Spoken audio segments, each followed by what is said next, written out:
Teaser കണ്ടിട്ട് എനിക്ക് ആദ്യം ഓർമ്മ വന്നത് ആലിയ ഭട്ടിനെ അല്ല, റെഡ് സ്പാരോ, ലാ ഫെമിനിൻ നിൽക്കുക, ബെല്ലറിനെ, അറ്റോമിക് ബ്ലോണ്ട്, ബ്ലാക്ക് വിഡോ ഈ സിനിമകളുടെ ഒക്കെ ഒരു സങ്കരമായിട്ടാണ് തോന്നിയത്. കാരണം ആൽഫ ഒരു സ്പൈ മൂവി അല്ല, അതൊരു വെപ്പണിനെ ഒറിജിൻ ചെയ്യുന്ന ഒരു മൂവിയാണ്. അതൊരു ആയുധം വാർത്തെടുക്കുന്ന ഒരു മൂവി ആയിട്ടാണ് തോന്നിയത്.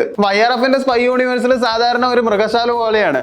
അതിൽ ടൈഗർ, ലയൺ, പാന്തർ എന്ന് പറഞ്ഞ എല്ലാ മൃഗങ്ങളും ഉണ്ടാവും. എല്ലാത്തിലും ഒരേ കഥ, ഇന്ത്യനെ രക്ഷിക്കല്. അന്ന് മനുഷ്യന് വിശ്വസനീയമായ രീതിയിൽ അവർ കഥയും പറഞ്ഞിട്ടില്ല. അതിന്റെ ഇടയ്ക്കാണ് ആൽഫ പറഞ്ഞിട്ട് വേറെ ഒരു ഫീമെയിൽ ലീഡിൽ ഒരു മൂവി വരുന്നത്. അന്ന് ഇതൊരു സ്പൈ മൂവിയാണോ? അല്ല. കാരണം സ്പൈ മൂവി ആണെങ്കിൽ ഒന്നല്ലെങ്കിൽ ഏജന്റ് ആൽഫ എന്ന് പറയണം, അല്ലെങ്കിൽ സ്പൈ ആൽഫ. ഇവിടെ എന്താണ്? വെറും ആൽഫ. ഇവർ ടീസറിൽ ശരിക്കും മാർക്കറ്റ് ചെയ്തിരിക്കുന്ന വോൾഫ് ആൻഡ് ഷീപ്പിന്റെ മിസോജനിക് ആണ്. ഷീപ്പ്, അതായത് ചെമ്മരിയുടെ സാധാരണ എന്താ ചെയ്യാ? ഒരു റൂൾസ് ഫോളോ ചെയ്യും, വേറൊരാളുടെ പെർമിഷന് വേണ്ടി കാത്തിരിക്കും, സേഫ് സോൺ മാത്രം നോക്കും. പക്ഷെ വൂൾഫ് എന്താ ചെയ്യുക? അവര് റൂൾസ് ഉണ്ടാക്കും, ഒരു പേടി എല്ലാവരിലും ക്രിയേറ്റ് ചെയ്യും, എപ്പോഴും സർവൈവ് ചെയ്തും കൊണ്ടേയിരിക്കും. അപ്പോൾ ആൽഫ വൂൾഫ് എന്താവും?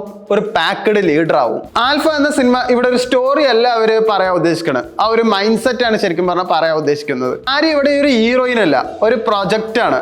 ചെറുപ്പം മുതലേ ആ ഒരു അസാസിന് വേണ്ടിയിട്ട് വാർത്തെടുത്ത് വെച്ച ഒരു മെഷീൻ ആയിട്ടാണ് അവളെ കാണിക്കുന്നത്. ഒരു പെൺകുട്ടിയുടെ അടുത്ത് നീ ചെറുപ്പം മുതലേ നീ ഒരു പെണ്ണല്ല, നീ ഒരു വേട്ടക്കാരിയാണ് എന്ന് പറഞ്ഞു വളർത്തുകയാണ്. അവൾക്ക് വേട്ടയാടാൻ വേണ്ടിയിട്ട് പരിശീലനം കൊടുക്കുകയാണ്. വലുതാവുമ്പോൾ അവൾ വെറും വേട്ടക്കാരി മാത്രമാവും, ഒരു വലിയൊരു കില്ലിംഗ് മെഷീൻ മാത്രമാവും. അവിടെ ഒരു പ്രത്യേക നിമിഷത്തിൽ അവൾ ചിന്തിക്കും, ഞാൻ ആരാണ്, എന്റെ ഐഡന്റിറ്റി എന്താണ്. അവിടെ ഒരു പ്രണയം ഉണ്ടാവും. അവിടെയാണ് സിനിമയുടെ യഥാർത്ഥ കോൺഫ്ലിക്റ്റ് കൊടുക്കുന്നത്. അവിടെ ബോബി ഡിയോൾ എന്ന അച്ഛൻ അവിടെ വില്ലനാവും. ഡാർക്ക് സൈക്കോളജിയിൽ ഒരു ഡാർക്ക് ട്രൂത്ത് പറയാം, ഒരു മനുഷ്യൻ ഷീപ്പ് ആവാൻ ആഗ്രഹിക്കുന്നില്ല, പക്ഷെ അവൻ ഓട്ടോമാറ്റിക്കലി ഷീപ്പായിട്ട് ജീവിക്കുന്നു. കാരണം സിറ്റുവേഷൻ അങ്ങനെയാണ്. എല്ലാവർക്കും വൂൾഫ് ആവാൻ ആഗ്രഹം, എല്ലാവർക്കും പവർഫുൾ ആവണം, പണം വേണം, ഫിയർലെസ് ആവണം, ആറ്റിറ്റ്യൂഡ് നന്നാവണം, വെപ്പൺ ആവണം. ആൽഫ എന്ന മൂവി ടാർഗറ്റ് ചെയ്യുന്നത് മനുഷ്യന്റെ ഈ പ്രിമിറ്റീവ് സൈഡിനെയാണ്. കാരണം മനുഷ്യന്റെ മൈൻഡ് സെറ്റ് അങ്ങനെയാണ്. ആ ഒരു സൈക്കോളജി കൊണ്ടാണ് ശരിക്കും ഇവിടെ ഇത് വർക്കൗട്ട് ആവുന്നത്.